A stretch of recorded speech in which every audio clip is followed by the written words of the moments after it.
pessoal, retornando com mais um bloco de contabilidade. Bom, o nosso assunto agora, nós vamos tratar de um tópico que as bancas, principalmente a CESP, né, quando desenvolve uma prova, praticamente em todos os seus concursos, né, acabam pedindo. A gente vai falar um pouco sobre atos administrativos, fatos administrativos e fatos contábeis. No nosso bloco número 1, comentamos que a contabilidade pratica as funções de orientação, controle e registro, né, dos atos e fatos de uma entidade econômica. Só que, na verdade, a contabilidade geral, ela acaba focando os fatos contábeis e os fatos administrativos. Só que a contabilidade como ciência, ela pode registrar também os atos administrativos. Só que isso é mais comum na contabilidade pública, mas não é o nosso foco aqui. O nosso foco será o registro de um fato administrativo ou de um fato contábil. A gente vai entender a diferença entre esses termos. A gente vai visualizar que o fato administrativo ele gera um fato contábil. Mas um fato contábil ele pode ser proveniente ele pode não ser proveniente de uma ação administrativa. Tá? Então esse tópico vai tratar desse ponto que é muito importante para a gente entender a mecânica da contabilidade. Legal? Então vamos lá, galera. Bom, o que são atos administrativos? Basicamente, atos administrativos ele ocorre quase todos os dias numa empresa. Né? São situações em que o gestor, o administrador da empresa, ele toma algumas decisões. Mas essas decisões não necessariamente vão impactar no patrimônio de uma entidade. Tá? Alguns atos podem vir a provocar alteração futura no patrimônio, mas nunca naquele momento. Tá? Então, ou seja, os atos administrativos ocorrem na empresa, podendo provocar alterações futuras do patrimônio. Tá? Então, que tipo de atos podem existir? Admissão de empregados, assinaturas de contratos de compra e venda, fiança em favor de terceiros. Então, esses atos administrativos, no primeiro momento, não impactam o patrimônio da entidade. Mas, quando o fato gerador, por exemplo, eu admiti um empregado, isso é um ato administrativo. Quando esse empregado faz um mês de trabalho, ele gera um fato, né, gerador, né, de pagamento de salário. Então, esse pagamento de salário vai afetar o patrimônio da entidade. Tá? Assinatura de contrato de compra e venda, ou seja, você tem uma promessa de compra e venda, quando o fato gerador ocorre, eu tenho a obrigação de pagar ou de receber, então isso acaba impactando o patrimônio. Fiança em favor de terceiros, ou seja, eu sou fiador de uma outra entidade, de uma outra pessoa, se ela não pagar o que ela deve, eu vou assumir essa dívida. Então, ou seja, o fato de eu ser fiador por si só, isso não impacta meu patrimônio, mas se houver a necessidade de desembolsar recursos, né, ou abraçar aquela dívida, vai impactar meu patrimônio. Então, ou seja, por não provocarem alterações no patrimônio, os atos administrativos não possuem a obrigatoriedade de serem registrados na contabilidade geral. Tá? Geral. Se forem registradas, serão registradas em contas de compensação para efeitos de controle. Então, ou seja, se houver a possibilidade ou a necessidade da entidade de registrar atos administrativos, serão em contas extrapatrimoniais, chamadas de contas de compensação, para fins de controle. Não vão impactar o meu balanço patrimonial. Legal aí? Beleza? Bom, e os fatos administrativos, né? Fatos contábeis. Bom, os fatos administrativos, né, provocam variações nos valores patrimoniais, podendo ou não alterar o patrimônio líquido. Então, ou seja, eu posso ter um fato que impacta meu patrimônio sem, né, alterar meu patrimônio líquido ou com alteração no patrimônio líquido. E os fatos administrativos dão origem aos fatos contábeis, porque os fatos administrativos geram a possibilidade de contabilização. Né? Se são contabilizados, eles geram fatos contábeis. Tá? Então, por modificar o patrimônio, mesmo que não ocorra alteração no patrimônio líquido, são objetos de contabilização. Legal aí? Bacana? Então, por exemplo, compra e venda de mercadoria. Se eu compro mercadoria, está impactando o meu patrimônio. Se eu comprar à vista, está impactando o meu caixa. Se eu comprar a prazo, está impactando o meu passivo. Né? Mas, de qualquer forma, está impactando a conta de mercadorias. Pagamentos e recebimentos. Quando eu pago algo, eu diminuo o meu caixa, eu diminuo o meu passivo. Quando eu recebo algo, estou aumentando o meu caixa. Então, tudo isso é passível de contabilização. Legal aí? Bacana? Tá? Agora, os fatos administrativos provocam ou ocasionam os fatos contábeis. Mas existem fatos contábeis que não são provenientes de fatos administrativos. Tá? Ou seja, nem todos os fatos contábeis são provenientes de fatos administrativos. Perdão aqui. Então, ou seja, deixa eu voltar aqui. Vamos imaginar que eu tenho um estoque, né? Eu tenho um estoque de mercadorias e por algum motivo específico, um incêndio, uma enchente que ocorreu, eu tenho a perda de todo esse estoque. Perdi todo esse estoque. Não foi um ato administrativo que ocorreu, beleza? Mas o fato do estoque ter sido incendiado ou ter sido alagado vai gerar um fato contábil que eu vou perder esse estoque, ter que dar baixa desse estoque. Então, ou seja, a perda de estoque mediante enchente ou incêndio vai ocasionar uma variação patrimonial, vai ser reconhecida na contabilidade, mas não decorrente de uma ação administrativa. Foi um fato isolado que aconteceu. Então, ou seja, é um fato contábil, mas não foi proveniente de um fato administrativo. Conseguem perceber isso? Ou seja, o fato administrativo, ele enseja, né, ocasiona um fato contábil. Mas nem todo fato contábil ele é proveniente de um fato administrativo. Beleza? Bacana? Show de bola? Bom,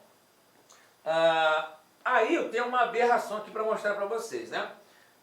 Quando eu falo desses fatos contábeis, né, que não são provenientes de fatos administrativos, né, a CESP, particularmente falando, ela costuma utilizar os termos de superveniências e insubsistências. Tá? Ou seja, superveniência é sempre acréscimo, insubsistência é sempre decréscimo. Só que os acréscimos, né, as superveniências podem ser boas, né, ou podem ser ruins. Né? E as insubsistências podem ser ruins ou podem ser boas. Não entendi isso antes. O que acontece? Essa é uma situação em que não tem um fato administrativo, mas houve um fato contábil. Né? Ou seja, em que situações isso pode ocorrer? Falamos aí da perda. Né? Essa perda de estoque, né, se a gente for parar a pensar, é uma insubsistência, ou seja, é um decréscimo do ativo. Legal aqui? Tá? Mas para efeito do PL, isso é um decréscimo ruim. Né? Porque se eu baixo o meu ativo sem baixar passivo, eu vou ter uma despesa, isso vai impactar negativamente no meu patrimônio líquido. Ok? Então olha que interessante aqui, ó. A superveniência é mais fácil visualizar. Recebi um bem doado. Vai gerar um fato contábil, que não é proveniente de uma ação administrativa, vai gerar aumento do ativo, então como é um acréscimo, uma superveniência do ativo, e o impacto no PL é uma superveniência ativa, porque vai aumentar o ativo sem aumentar o passivo, então vai aumentar o meu PL. Legal aqui? Tá? Reconhecimento de dívidas não previstas. Né? Eu tinha assumi a gestão agora de uma empresa e tem uma dívida lá que não era prevista, eu tive que reconhecer. Não foi uma ação administrativa, mas eu tive que reconhecer aquela dívida. Então, esse reconhecimento da dívida vai aumentar o meu passivo, vai aumentar as minhas dívidas. Então, eu tenho um aumento no passivo, uma superveniência do passivo, e lá no PL é uma superveniência passiva. Ou seja, é um aumento ruim, porque vai impactar o meu PL para menos. Legal aqui? Agora, a insubsistência é justamente o contrário. Olha que interessante. Baixa de bens roubados, ou baixa de bens que foram incendiados ou alagados, enfim. Vou diminuir o ativo. Por ser uma insubsistência, eu vou diminuir o meu ativo, né? Então vai ser uma insubsistência do ativo e lá no PL é uma insubsistência passiva. Por quê? Porque vai impactar negativamente o meu PL. Olha que interessante isso.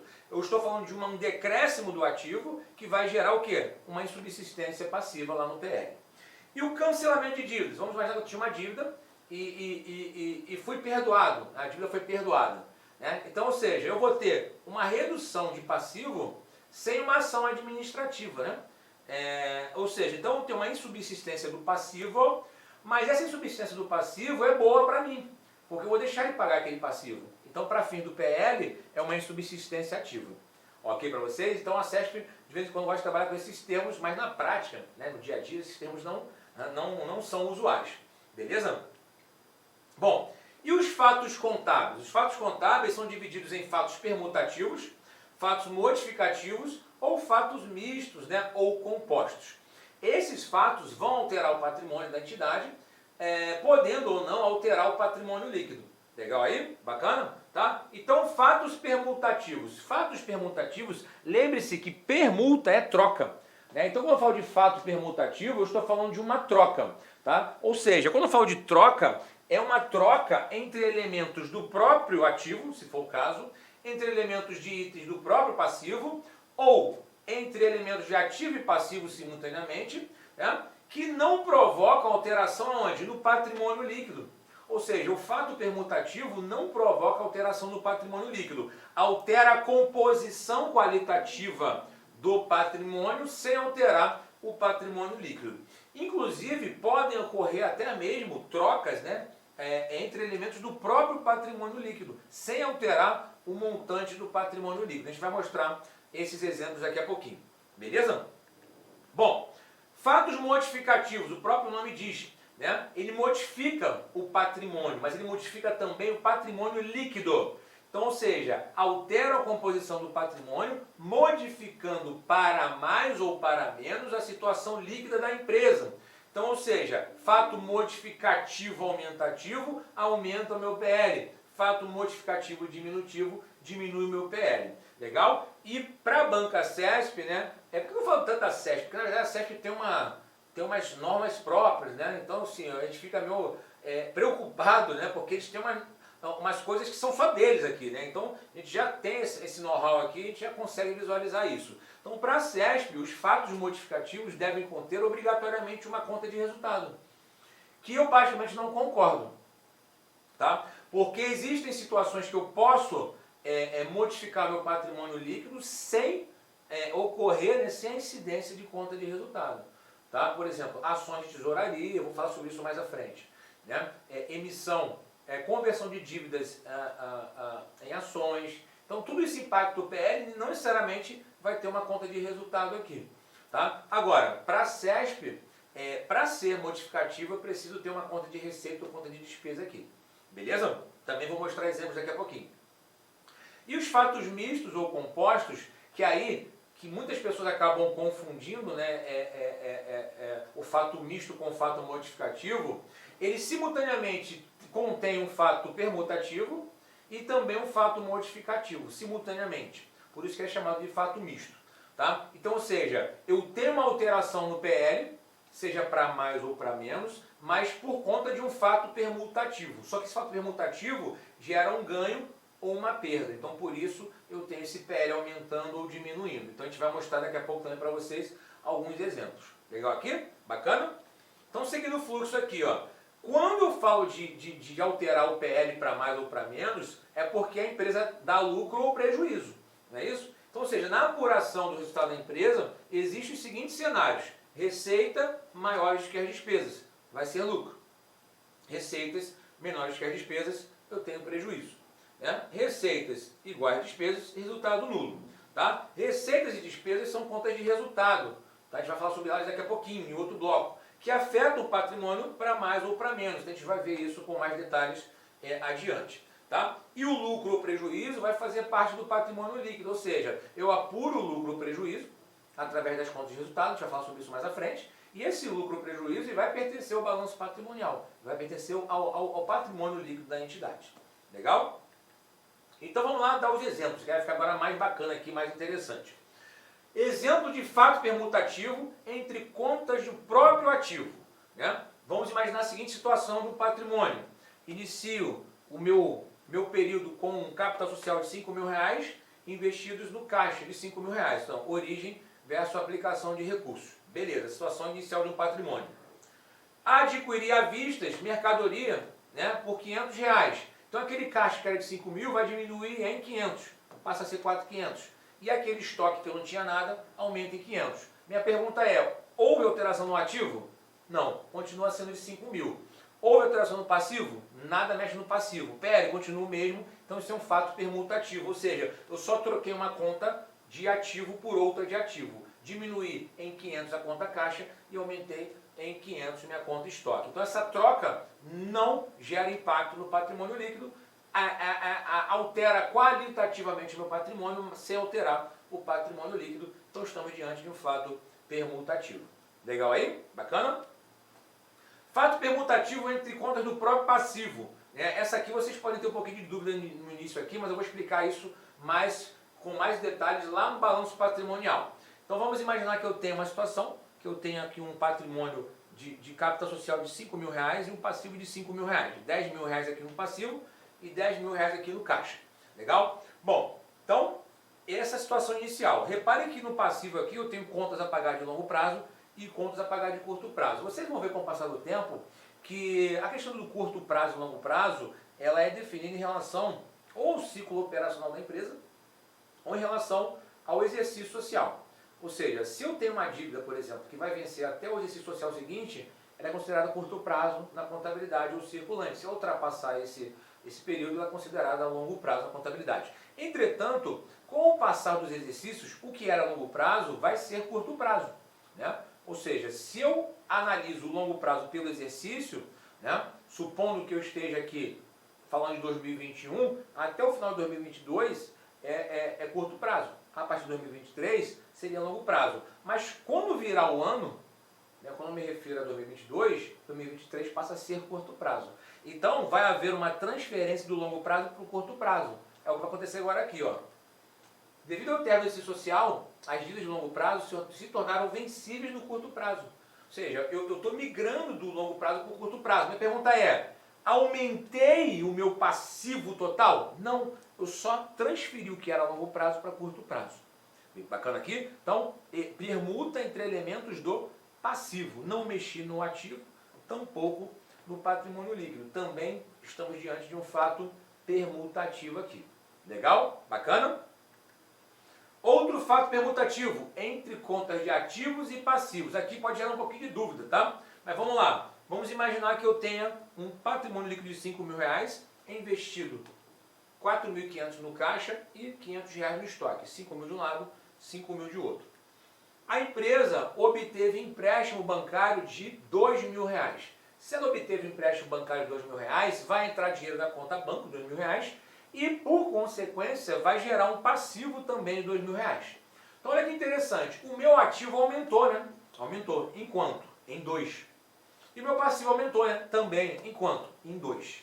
Logo, o aumento de ativo foi lastreado pelo aumento de passivo, ou seja, origem de recurso, né? Ou seja, qual a origem de recurso? O empréstimo, aplicação na conta bancária. Né? O que nós falamos sobre isso? Então, ou seja, aumentei meu ativo em 2.000, meu passivo em 2.000.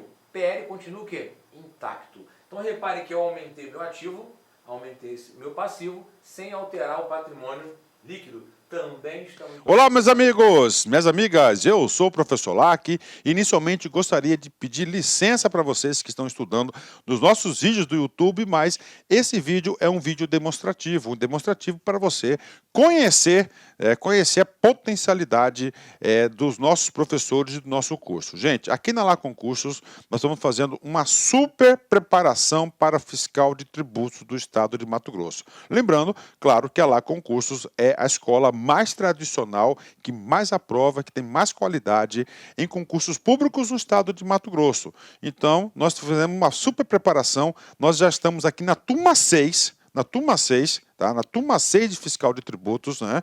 E se você quiser assistir o restante dessa videoaula e muito mais, o nosso curso online já consta aí com aproximadamente umas 320 horas e está em gravação alguns módulos ainda. Ele custa, atenção, apenas 10 parcelas de R$10. 10 parcelas de R$10 é o nosso curso focado na Secretaria de Fazenda do Estado de Mato Grosso. Você vai ter acesso a esse curso até o dia 31 de janeiro de 2023. Ah, professor, foi publicado o edital, e está diferente o pré-edital. Fique tranquilos que dentro do prazo de validade do seu acesso, nós iremos fazer todas as alterações e ajustes necessários para a sua aprovação, né? Lembrando, cara, quem estuda com antecedência, planejamento e foco são aqueles que vão aí, com certeza, ter um salário desse. Quanto ganha? Salário inicial, 37.418, gente. Você tem aqui 28.418, mais uma verba indenizatória de R$9.000. Então, você tem aí R$37.400. Ah, professor, isso aí resolve meus problemas financeiros. Cara, se isso aí resolve seus problemas financeiros, eu digo para vocês o seguinte, que você deve começar a estudar imediatamente. Eu peço um voto de confiança, vem estudar aqui na Lá Concursos, que eu tenho certeza que você não vai se arrepender. Detalhe, clica aqui, fala lá com os nossos atendentes, nós temos aí uma política de descontos aí, principalmente para ex-alunos, e a gente sempre está lançando promoções que vão ajudar no seu investimento. Meus amigos, minhas amigas, conto com vocês, espero vocês aqui na Lá Concursos. Forte abraço, fique com Deus.